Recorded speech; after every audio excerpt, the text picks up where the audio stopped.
आज 2 मई है और पश्चिम बंगाल की राजनीति में आज का दिन बेहद तनावपूर्ण मोड़ ले चुका है। दूसरे चरण के मतदान के दौरान हुई कथित अनियमितताओं और शिकायतों के बाद चुनाव आयोग ने एक बड़ा कदम उठाते हुए आज 5 बूथों पर दोबारा मतदान यानी रीपोलिंग कराने का आदेश दिया है। सुबह 7 बजे से ही इन बूथों पर वोटिंग की प्रक्रिया शुरू हो चुकी है, जो शाम 6 बजे तक चलेगी। ये सभी 15 बूथ दक्षिण 24 परगना जिले के अंतर्गत आते हैं। चुनाव आयोग का ये फैसला उन रिपोर्टों के बाद आया है जिनमें मतदान के दौरान धांधली और मतदाताओं को रोकने की कोशिश का जिक्र था।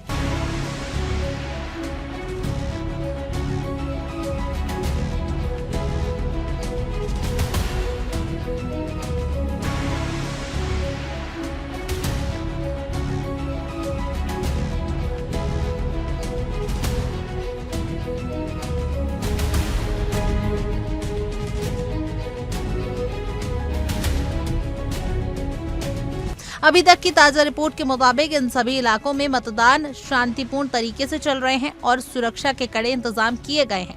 अब सवाल उठता है कि आखिर चुनाव आयोग ने ये फैसला क्यों लिया। दरअसल 29 अप्रैल को हुए मतदान के दौरान रिटर्निंग अधिकारियों और चुनाव पर्यवेक्षकों ने अपनी रिपोर्ट सौंपी थी। इन रिपोर्ट में साफ तौर पर कुछ बूथों पर प्रतिक्रिया के उल्लंघन की बात कही गई थी।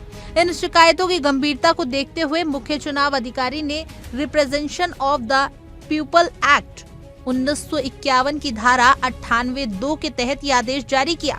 इस कानून के तहत यदि किसी मतदान केंद्र पर ईवीएम के साथ छेड़छाड़ होती है या मतदान प्रक्रिया में कोई बड़ी बाधा आती है तो चुनाव आयोग उस बूथ के मतदान को शून्य घोषित कर दोबारा वोटिंग करा सकता है। इसी नियम के आधार पर आज दक्षिण 24 परगना के इन केंद्रों पर लोग दोबारा अपने मताधिकार का प्रयोग कर रहे हैं। इन गड़बड़ी में सबसे चौंकाने वाली शिकायत डायमंड हार्बर के फाल्ता इलाके से आई थी।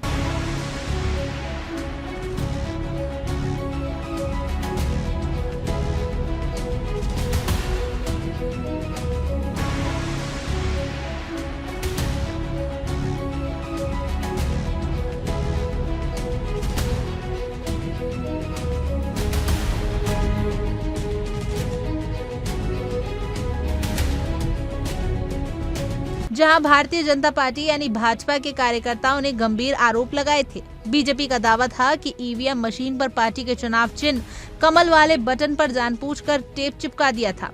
आरोप के मुताबिक जब मतदाता बीजेपी को वोट देने के लिए बटन दबाने की कोशिश कर रहे थे तो टेप की वजह से बटन दब ही नहीं रहा था। इस कारण कई मतदाता अपनी पसंदीदा उम्मीदवार को वोट दे ही नहीं पाए। इन घटना के वीडियो और तस्वीरें सोशल मीडिया पर भी वायरल हुई थी, जिसके बाद विपक्षी दलों ने चुनाव आयोग से सख्त कार्रवाई की मांग की थी। इस मामले ने जल्द ही एक बड़े राजनीतिक विवाद का रूप ले लिया। भाजपा के पश्चिम बंगाल प्रभारी अमित मालविया ने सोशल मीडिया पर इस घटना को डायमंड हार्बर मॉडल का नाम दिया। उन्होंने सीधे तौर पर मुख्यमंत्री ममता बनर्जी और तृणमूल कांग्रेस यानी टीएमसी पर निशाना साधते हुए कहा कि ये लोकतंत्र की हत्या की कोशिश है। तो वहीं दूसरी तरफ चुनाव आयोग ने इन आरोपों को बेहद गंभीरता से लिया।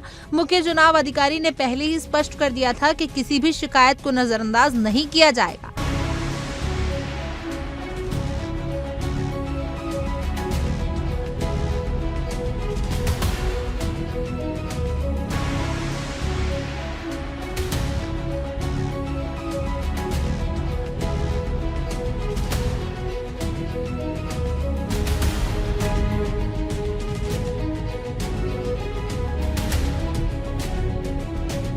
आयोग ने सभी उम्मीदवारों को लिखित सूचना दी थी कि वो इन 15 बूथों पर दोबारा प्रचार कर सकेगा ताकि मतदाताओं को नई तारीख और प्रतिक्रिया की जानकारी मिल सके। निष्पक्षता बनाए रखने के लिए इस बार सुरक्षा के इंतजाम किए गए हैं। केंद्रीय बलों की अतिरिक्त कंपनियों को तैनात किया गया है ताकि किसी भी प्रकार की हिंसा या धांधली को रोका जा सके।